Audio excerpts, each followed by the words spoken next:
Hey guys, Alexander Thoric here.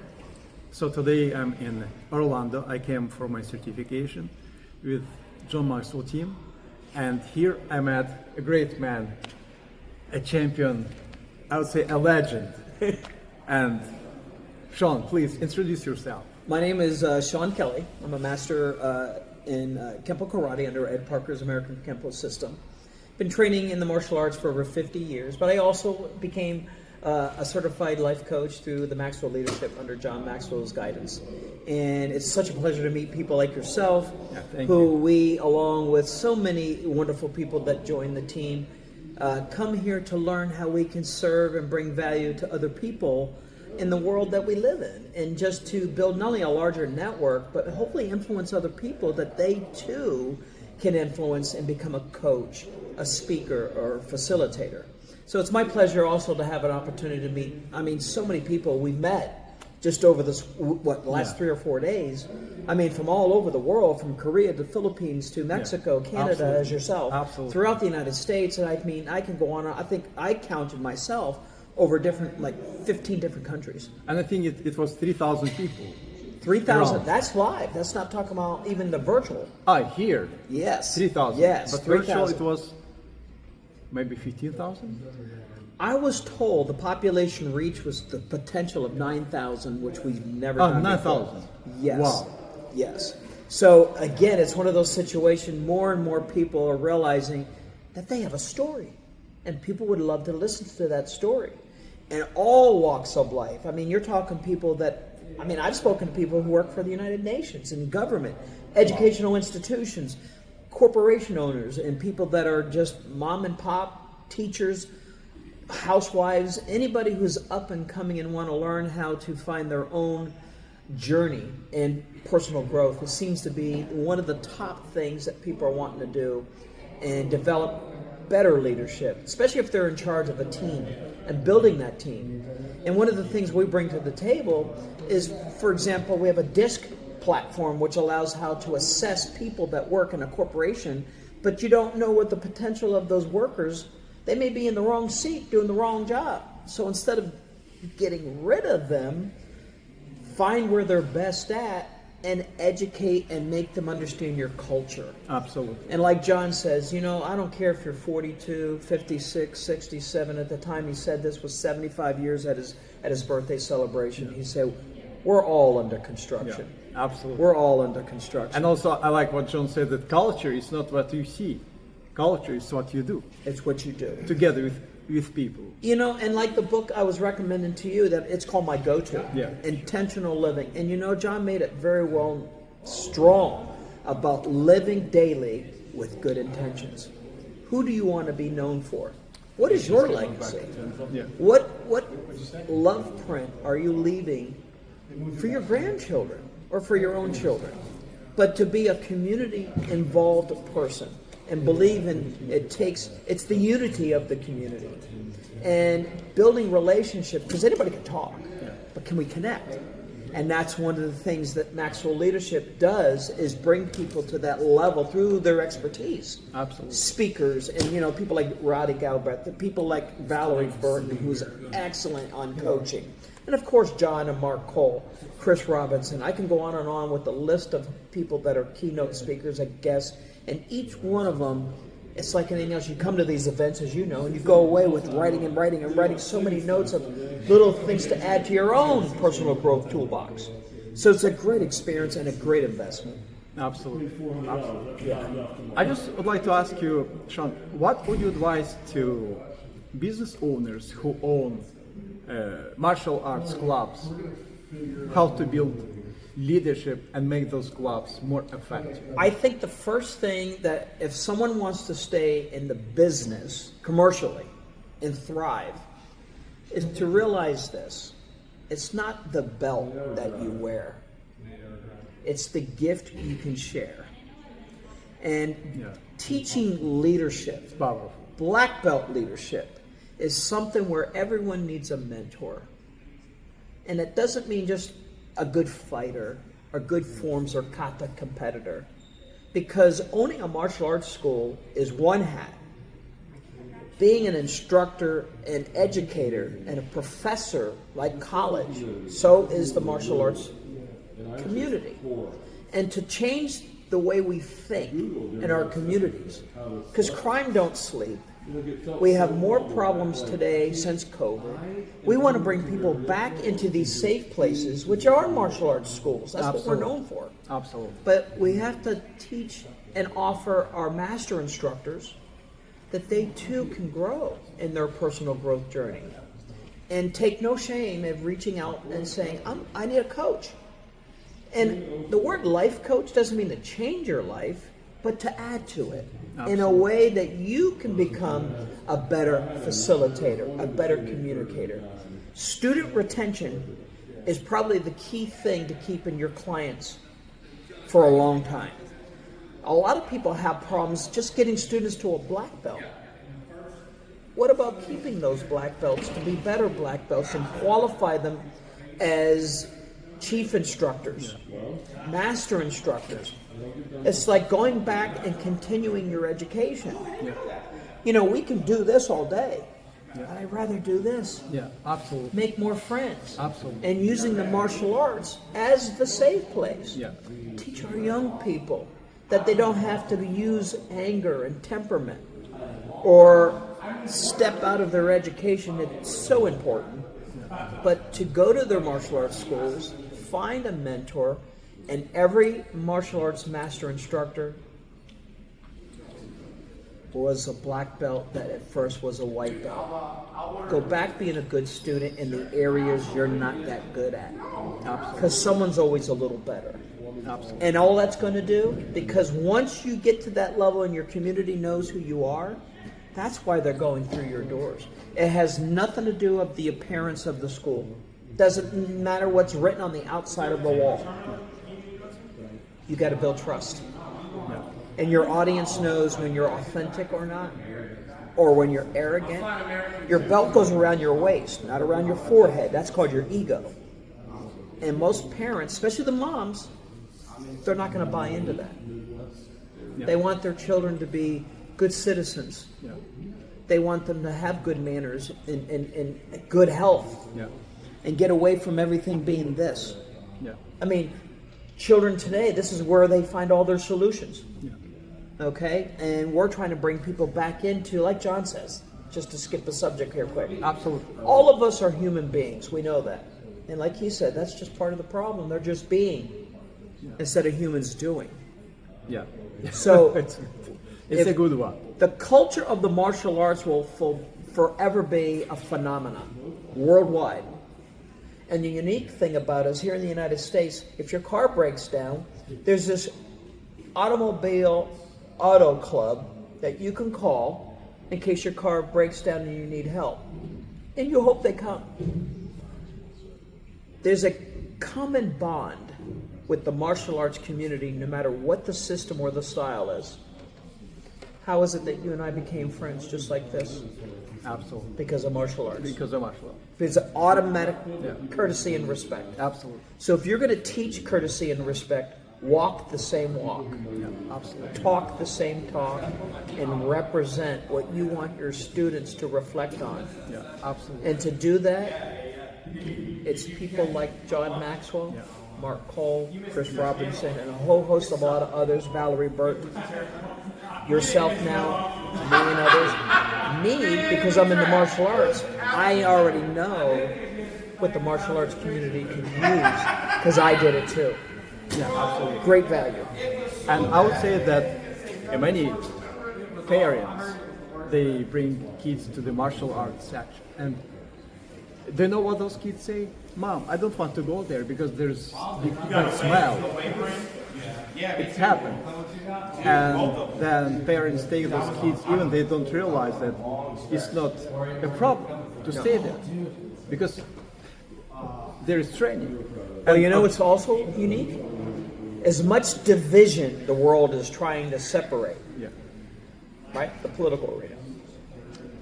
How come the martial arts schools have every walk of life, every gender, every skin color, and they're welcome as family.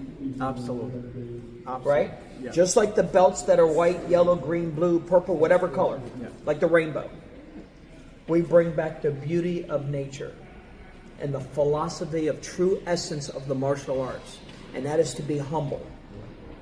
But be prepared to protect your peace and protect others who cannot, like our children, our women, our senior citizens. Give back to the community. But start with yourself and realize integrity means you don't sell yourself short. Always tell the truth. Be a family man or woman. Have your faith. Be honorable. Respect your teachers, your instructors. But what we have sometimes is when students, young and older, become a black belt, they take it as like the end of a sentence and put a period to it. Yeah, yeah. Me, I have a comma, which means stay tuned for upcoming attractions. Continue on. And what would you advise to those kids who reach their potential to the black belt? How they should stuck with that club and with that grandmaster in different clubs, in different martial arts? Stay with a mentor for the rest of your life. Keep reading. Read a book. There's plenty of things. I'll tell right now as we're doing this interview, like I told you, John Maxwell has one book that I tell you, I've been on this book for a year. Not because I can't read, it's because I do the book, not just read the book. And it's called Intentional Living. Live daily with good intentions. Wake up, walk, communicate, start a conversation, help people, tell your story, listen to their story. A good leader is a good listener. Absolutely. Okay? And if we want our schools to thrive and stay for long years as a focal point, the place to go, it's when that instructor is open-minded and willing to learn as a continued education academy. Not, I know it all. Nobody knows it all. So you got a choice with the young people. And that is to prove to them that you too know what you know. And they're good at what they know. Yeah. But you're always going to bring in the best of the best to make them better than you at the younger years that they are. Yeah. You know you did well when you leave the shoes that you wear and put them into the feet that somebody else can carry them after you. Yeah. Yeah. That's true. And one other thing, because what I realized that a lot of kids, they leave those clubs of martial arts because they don't feel that they belong to those clubs. What would you advise to martial arts masters, how they can create the feelings of belonging? One of the first things they got to do is quit teaching the way they got taught. It's old. You can't give away a black and white TV. You can turn the channels, listen to the volume, look at the picture. You can't give them away. They're outdated. Some of the things we need to understand is we can improve ourselves. Now, I can do all this, but if I can't talk and communicate to you in such a way I inspire you, you look forward to coming to class. We need to sit down and have a personal conversation. I'm having a bad day. I just don't know how to get through this. And then that's where it's passing beyond the classroom. It's teaching them life skills, social skills, not just typical karate, punch, kick, block skills. This is a lifestyle. Absolutely. This is a long investment. And the first thing most master instructors or head instructors need to do is look in the mirror and say, yes, I'm worth it. I'm going to educate me further by putting myself in the hands of those called the experts at something I'm not good at. And that's where your ego gets put in check. Because a humble person will always say, I may not have all the answers, but I definitely have the resources. Yeah. But also I met some people who have clubs, and those clubs before COVID, they were good. After COVID, they just went down. Of course, everybody struggled after COVID. Sure. But their point is they are focusing on teaching by themselves. So grandmasters think based on comments that parents leave on Google. They say, if I will give power to other instructors to teach my students, those kids just will leave my club. I've never seen an army with one soldier. I've never gone to a college with one professor. What happens when he or she gets sick? Closed for the day? Are you trying to plant a seed into the dirt where that seed turns to a bush, to a tree, to become a forest? Ed Parker was the first person to open a martial arts school in 1954. He was the one who introduced Bruce Lee in 1964. Wow. One of his most famous students was Elvis Presley. Ed Parker was my teacher. Wow. Really? Yes. Wow. Fortunately enough, Elvis had 3 stepbrothers, David, Ricky, and Billy Stanley.